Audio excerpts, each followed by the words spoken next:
everyone. Welcome to Canary Conversations. My name is Dominique, and I am very happy to be joined with Phara Souffrant-Forest, who is a triple threat. She is a nurse, an activist, and a politician. She recently won her Democratic campaign for the 57th District New York State Assembly, and she'll be going up to Albany pretty soon. And thank you so much for joining us today, Phara. And I wanted to say congratulations. And I guess we can start off by saying, how are you feeling after your win? Thank you, Dominique, for having me. I feel so ecstatic. I feel great about the win. We definitely had the cards stacked against me as the candidate and the campaign that we ran. But we came out victorious, and that just really just sends out the message that people power is the power that really matters at the end. Awesome. I did forget to mention that you are a DSA endorsed candidate, and you and a couple of other people really knocked it out of the park.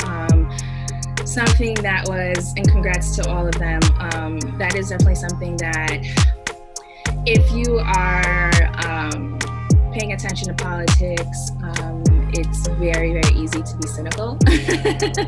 But I guess like if you're really just focusing on the national stage, then yeah, you will be pretty disappointed. But locally, definitely, there's so many people who come out, you know, who've been activists and organizers, and like you said, people power is like what's really driving this force in terms of local politics. And yeah, that's really awesome to see a new crop of Democrats get in there. Yes, Democrats who also identifies as socialists as yes. well. Yeah. I think we make it very clear that we're not your grandfather's socialists. We're very much rooted in the issues that affect our communities the most. And our first philosophy, the way we do things, is that if it's not about us, it really doesn't matter. It has to be about all of us, not me, us. Yes. Yeah. Awesome. So I wanted to say I have been following your campaign. I also was connected to you by Nurse Katie McFadden, who's doing excellent work in terms of lobbying the New York State for a Medicare for all statewide. And I've been talking to her about it in terms of maternal mortality, and also she's done so much work with infant mortality at SUNY Downstate. And I wanted to know how your health advocacy and like your, you know, campaigning for this type of Medicare for all, or just Medicare for all in general, informs your work, both as a politician, but also as a nurse. Okay. It's actually kind of the other way around. Oh, okay. Where my work informs the very policies that I come out with, that I get involved with. As a nurse, I worked predominantly with Black and brown women in the reproductive age, right? So either they're coming in for their regular gynecological visits, or they're here to have a baby, or they just had a baby. And so during my time with these patients, it just was very clear that there is a pattern. There's a pattern, is persistent, where my patients are literally struggling to maintain their health. And, you know, the woman is the pillar of the family. And so if she's struggling with her own health, you can bet that her family is also struggling as well. And so it became very clear to me that if we wanted to address the health, if we really want to address the health of a community, we need to make sure we center on the health of women. And so I had that idea in my mind, like, yeah, this is serious. Like, Black women are dying at a rate higher than their white counterparts in the postpartum stage and even antepartum stage. Why is that? What's going on? And so when I started campaigning and really getting introduced to some of the options as far as bills, the New York Health Act just popped out at me. at me as a viable solution. When we take out the bureaucracy of insurances, when we take out this insurance is better than that insurance, and this is what you can get here versus the copay there. It just levels the system, and it introduces this idea of prioritizing care and making sure that the healthcare system is a value-based system that's based on not only cost effectiveness, but also efficiency and care coordination. So that's how I even got into the fight, into the legislation of the New York Health Act, because I knew that this was a solution to what I was seeing on the ground. I've worked with Katie McFadden before to talk about this topic with other people. And when we talk about healthcare, we can't help but address housing. We can't help but address economic justice, racial justice. And so it's just all intertwined. And that's why we have the comprehensive platform that we have now, which fundamentally talks about taxing the rich to make sure that we have an equitable healthcare system for all. Yeah, I think when she was explaining how it's worked in New York, and also like the resources literally housed here in New York. There was an article that said, you know, New York is done, especially Manhattan, because all of the rich people have fled because of COVID. Regardless, a lot of people have financial assets here. There's a high concentration of not only millionaires, but billionaires. And mid-pandemic, we find that any kind of aid that can go to the state was cut several days before or maybe the day of, but by Governor Cuomo. And then there was all this discussion about like, no, we can do things better. And it's just like, how can you do it better when it's privatized like this? And kind of like you hit the nail on the head. There is money, it's just a distribution. And that is where it just seems like that falls flat on the part of the higher ups. And I think it's really great that both Katie and you are working on this and have come through this actually through a pretty like reproductive justice fueled lens from the perspective of maternal mortality. Yeah, that's pretty awesome. I have also noticed, as I mentioned, the pandemic, something that author Arundhati Roy has said about the pandemic when she said, you know, COVID-19 serves as a portal to, you know, showcase a lot of the crumbling infrastructure. And you kind of got into it a little bit more, but I wanted to know if you had any like personal experience where you have noticed how insufficient the infrastructure has been, particularly for people of color. Mm-hmm. So one of the things that is striking is the hospital system that is within our neighborhoods, Black and brown neighborhoods, right? So when we look at Central Brooklyn, we have certain facilities that have been serving the communities for decades. One of the facilities is Interfaith, right? That has been slated for cuts for years, right? Interfaith, because of cuts and trying to save the hospital, they cut out the maternity ward, right?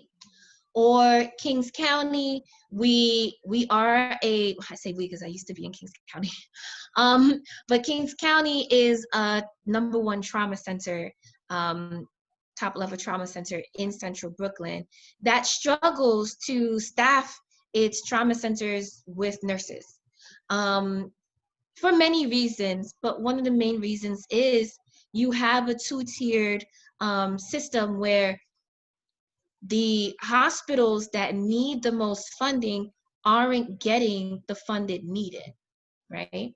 And so we already knew that, right? When I joined Kings County, we already, from the beginning, my manager was like, we don't got it. We don't have it. Just don't even think about it that way. Oh, that's nice. That venue, we have this thing to look for veins. Oh, we don't got that. Vein finders, we don't have that here. Wow. Okay, so things that really that really not only makes the work more efficient, really improves the safety of patients. I remember my first time walking onto the floor, and I was like, "Wait, we set up drip lines? Like we actually do goots? Like we're actually like dialing, like scrolling up to for lines, like, and we're giving like medication through these lines. Where are the infusion pumps? Oh no, we don't have that. We don't have that. And then now you have COVID-19 that just blew it out of the water. Now, how are you going to have short staffing nurses with lines, dripping lines, with no one to look at them? And then you're having a system where you don't have enough. And so now you're overwhelmed. And it's just, I don't know. Even though I see it every day, I still don't know how we get through it. It's by sheer level of expertise, I guess, right? You have professionals that just care about their patients, so they have to make do with what they have. But from a point of view where you're not that professional making do, it shouldn't even be that way. It should be, we should have the equipment, you know. I remember I was reading this report from 2011. The governor knew that we were short of ventilators. It was written, you know, it was around the first time that we did the massive Medicaid cuts, and medical redesign team, the team one, they knew that we were short on ventilators. And even in the best case scenario, even the moderate scale crisis, we would be failing our patients. And so now we have COVID-19. He's acting like, oh, wow, we don't have ventilators. But about 9 years ago, you knew that we didn't have it. Mm-hmm. And instead of taking time to invest, you decided to disinvest. So I definitely agree with that quote. And it was just, it's disappointing to see that time and time again, profits over people. Profits over people. I do know you also have done some activist work, or organizing work rather, as tenant organizing. And one of the things that does come up, especially when I was speaking with Nurse Katie, is location and how location factors into care. And I wanted to know, when you're talking about Central Brooklyn, like in your findings, or, you know, being on the ground, what other, you know, like issues, I guess, structures have you noticed that really impact care, not just out, you know, in the hospital, but, you know, in terms of housing, basically? Oh, you got an answer wrapped up for that. It's here. So when I was working at Kings County, I was doing OBGYN, but then I transitioned to being a head nurse with community care. So my job was to actually visit patients in the house, both before, after pregnancy, and I also visited pediatric patients too, so from birth to 18. So there was a large spectrum, a big spectrum of what patients I actually saw. But going into patients that were predominantly Medicaid recipients, living in subpar housing, again, the pattern just showed up again and again. How can you not have COVID run through the house when you have a family of 6 living in a 2-bedroom apartment? Or I'm being conservative. Some of the homes, it was clear, I don't know where HPD was at. Or I should have, let me not say that. Let me rewrite that because that would get me in trouble. But some cases I should have said something, but I already knew if I say something, where would the patient go? You're living 6, 7 in a bedroom or 2 bedroom. How could COVID-19 not run through that place? You know, I would go see patients that were COVID positive, and I'd walk into the house and that one patient is probably wearing the mask, but then everybody else is in the same room with that person, and there's nowhere else to go. So that's why it's crazy to me to hear that, you know, we have issues where we're going to face massive evictions. Okay, so now you're going to kick these people out for not paying their rent. It was already, they were paying well over a third of their salary into rent. Now you're saying that they're out of work. So now where are they going to come up with the rent? They're sick with COVID. You're going to put them on the street. So even if they weren't sick with COVID, now they're going to be exposed to COVID outside. This makes no sense. It just makes no sense. I don't, this is why it bothers me to see that working class people aren't actually reflected in our legislation, because the same people who are representing us do not understand how we're living. They cannot even fathom what it means to be a teenage mom living at home with your mom and your 3 other brothers and sisters, introducing a new baby into this world. Regardless of how you feel about that situation, at the end of the day, these are human beings and they need care. So we have to provide that care in a humane manner. So it's not just about healthcare, it's about how we're going to feed these people, how we're going to house these people, what kind of avenues, right? You teach a man to fish, he eats forever. So how are we going to teach people how to build economic stability, how to build wealth within themselves, so that way they can maintain stability, pandemic or not? Yeah. As you were speaking about, we need to give people care in a humane manner. That brings to mind compassionate care, the term that nurse Nakia Grayson, who is a nurse midwife down in Choices, Tennessee, and she was talking about Choices, Tennessee, for those who don't know, is a full service clinic, kind of like Planned Parenthood, but they also provide abortion services. But with how the politics are here, a lot of times when people hear that one word, they don't realize the vast spectrum of health needs for people. And when they hear reproductive care or health or justice, they think it just has to do with women, where it's like, no, everyone who has a body deserves compassionate care. And it, like you were saying, it's like working class people who are mostly shafted when it comes to like these really essential things. Like caring for their body ends up being more expensive for them in many ways than just financial. Yeah. I mean, just understanding, what does it mean, family planning?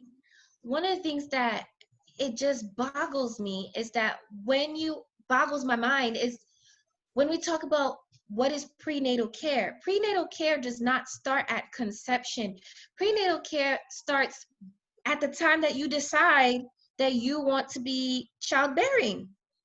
You decide you want to be childbearing. By the time that you're taking prenatal vitamins, once you figure out that you're pregnant at 3 months or 8 weeks, which is the typical time, your child's neural tube is already forming. And so the vital folic acid that is important for that neural tube development, you missed out for 6-8 weeks. And so from the time that you become childbearing, there should be that education piece. Well, you know, if you are having unprotected sex and you know you want to have a baby, start taking your prenatal vitamins now, so that way you have the folic acid in your system, and it's not something that you store. So it's actually something that you need to renew every so often. So you'll have it in your system. It's just a pop a pill and you're good to go.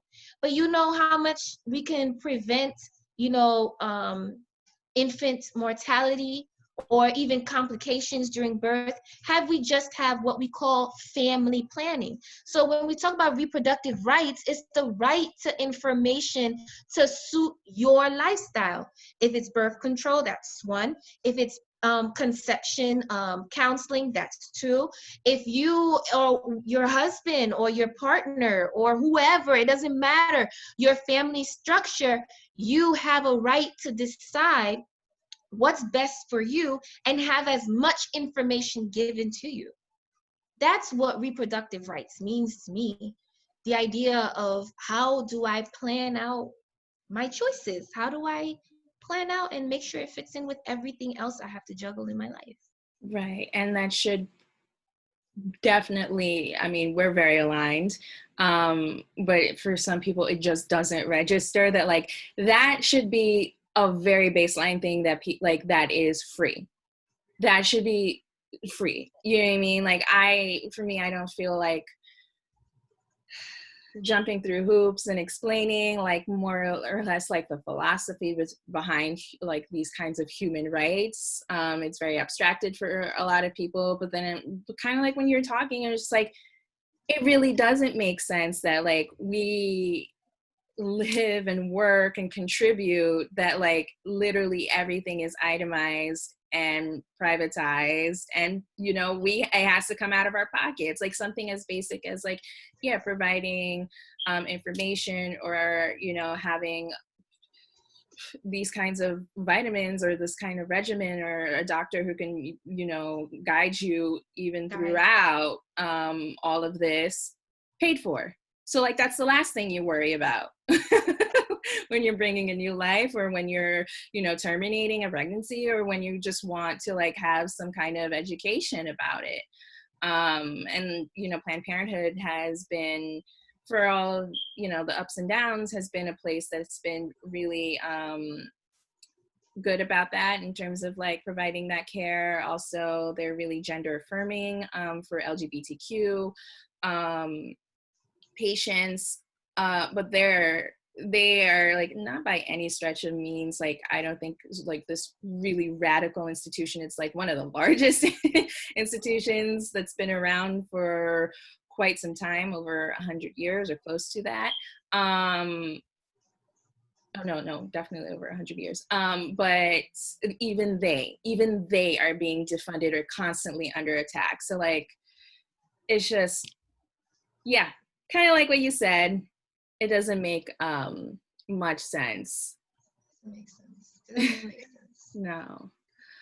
I did also want to ask you, as we are talking about Brooklyn, and also I used to be based out in the Bronx, and part of the filming that we're going to do for the the larger Canary project, the feature film, will also happen in Bronx and Brooklyn, because they have pretty high rates of maternal mortality. Two pretty high profile deaths did occur. One was Amber Rose Isaac in the Bronx, and Sha'asia Washington in Brooklyn, which breaks my heart because both of those young women were actually younger than I was. They're like 25, 26, and that's so heartbreaking to see such young people with bright futures have a flame burnout like that. But yeah. In your next step as an assemblywoman, what are the things that you're taking with you and knowing this information, to the floor? What are some of your plans to address this? So when it comes down to maternal health, it's not a free-for-all field. We have science, we have evidence-based care that we can, that has been proven, protocols that we can put in to make sure that every step of the way we are prioritizing the fetal health and the maternal health. So Now it's just are these evidence-based care practices actually standard in all facilities and in all settings? That is not the case. When we talk about care continuity, right? Like I said, prenatal health starts from the time that you decide, I want to be a mother. So that should be taken account into every time you see the doctor. They should be asking you questions, right? So we don't wait till you're 8 months pregnant to now discuss your diabetes. No, we want to make sure that the standard is, once a woman of childbearing years is diagnosed with diabetes, that we make sure that that the GYN, along with the endocrinologist, PCP, or whatever else she is tied in a bundle. It's part of it. You cannot give care if you're not coordinating all parts of that person. And that is not something that's standard. Oftentimes I see patients, they go off into the world and they're left alone. There's no navigator, there's no planning around this patient's care. And that's what I want to see in legislation. Not only are we going to fight for the New York Healthcare Act, which adds value to that care coordination, which means now it becomes billable, but it becomes a standard of care. It becomes standard that not only do we follow up with the patient after she's discharged, but we call her, we make it a bit more compulsory for her, right? If you say that you want the care, you got to do your part, mama. You got to go to your appointments. And then making it easier for her, right? Having one system where we're all connected. But again, if we don't have that standard, if we don't have that, this idea that it is legislatively bound for you to, we're telling the hospital, listen, this has to be part of her chart, then we're missing a whole point of why we're even fighting for a New York Health Act, or how are we going to address the mortality rate in Black and brown women.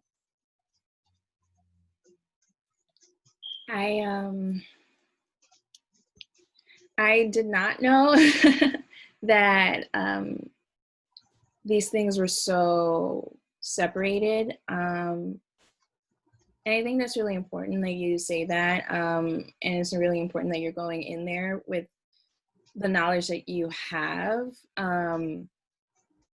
Because I didn't think that, like, yeah, even like your PCP or like an endocrinologist, like that all had to like be something you kind of knew off the top of your head, as opposed to like, this should be your care package.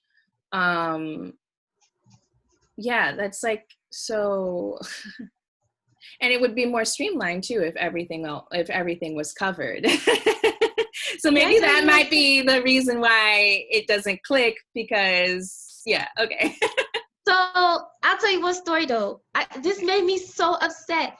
This woman had a car accident years ago, and then so now she's pregnant, but she had a fractured hip. So I'm sitting here with this woman. Well, the GYN says, well, she has to have a like a X-ray for her hip. Mm-hmm. So we send her upstairs. Mind you, it's not a different hospital. It's the same hospital, my dear. I said to her, go up to the 7th floor, see the doctor, come back, whatever. He sends back a note saying, oh, we don't do maternal bones. I looked at this, I said, so now that you're pregnant, your bones suddenly changed? The bones are also pregnant. The bones are also pregnant. But it's because there's so much red tape. Mm-hmm. There's so much red tape. There's so much restrictions on who can do what, who can say what. We don't want to type in the wrong note, so that way we don't let ourselves be liable. But what about the patient who's about to have a baby? She's gonna knock this baby out ASAP. She gonna pop out this baby at a time. And now she has to worry about if her hips can handle it. Yeah. When she's perfectly healthy, and this should have been addressed even before she decided to get pregnant. Period. It's unacceptable. Unacceptable level of care.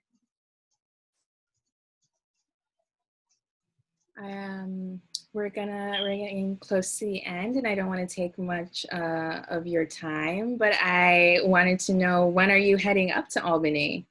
When's the big day? I am waiting for that start date. I'm waiting for that start date. It's supposed to be January. So session starts in January. Oh, you have some time ahead of you. Oh, yes, yes. So I am the Democratic nominee. So I'm not even officially elected until November. I see. I'm getting ahead of things. No, there's no Republicans in my districts. Well, Oh. there are Republicans. There are no Republican candidate. There is no Republican candidate. I see. Well, I'm looking forward to January as well. Yeah, that's amazing. Do you have any like first 100 days manifesto or anything? You know how like all these politicians have like, in my first 100 days I'll do. I mean, like John Wilson, that's his name. Jeez, guy's last name. But we're about to do some good trouble. We're gonna do some good trouble. Yeah. Why am I blanking on his name? He just recently passed away. He just passed away. I forgot his last name. Jesus. Yeah. That's bad. But we're gonna do some good trouble. I see. Just to be very clear, I am an organizer first. I've been organizing since I was 16, and so that will always be in my lifeblood. So, of course, I care about the good cause eviction bill to make sure that we extend the rent laws to market rate tenants by helping them remain in their homes safe. Of course, the New York Health Act. We have the Green New Deal, because when we talk about climate change, it's not something that's theoretical anymore. It's happening right now. We have vulnerable communities that need protection. We need to disinvest in fossil fuel infrastructure and invest in renewable sources of energy. And we need to really turn our power grid public, make it public. Let's take it out of corporate hands and place it in the hands of the people. So that way we don't wonder why the Rockaways has a blackout just last night from that little storm that passed through. Like, there's no reason why we should be having blackouts. No, it's New York City, the greatest city in the world. So we really need to, these are some of the things that I will really be prioritizing in the first 100 days. And we're going to cause a little ruckus here or there, you know what I mean? Because I definitely do not plan on behaving. Well, on that note, I would love to say thank you so much, Phara, for joining us.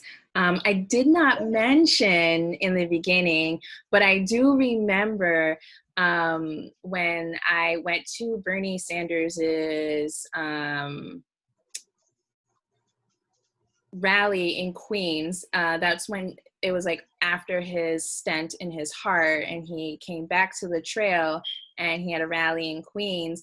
There was some canvassing for you, and I saw your name, and I was like, so I've known you like back then, and then been catching up. But then I was just like, wait, this last name sounds like this could be a paisan. Me. And I was like, oh, she's Haitian too. Yes, Souffrant, yeah. So I am Haitian. My parents are Haitian. Same. I was born here, but when you grow up eating bun fizzy, Griot. you're Haitian in heart and blood. So Yeah. So definitely, I love it. And this is what actually drew me, especially when we talk about what we call poto mitan, femme say poto mitan. The woman is the pillar of the house, the family.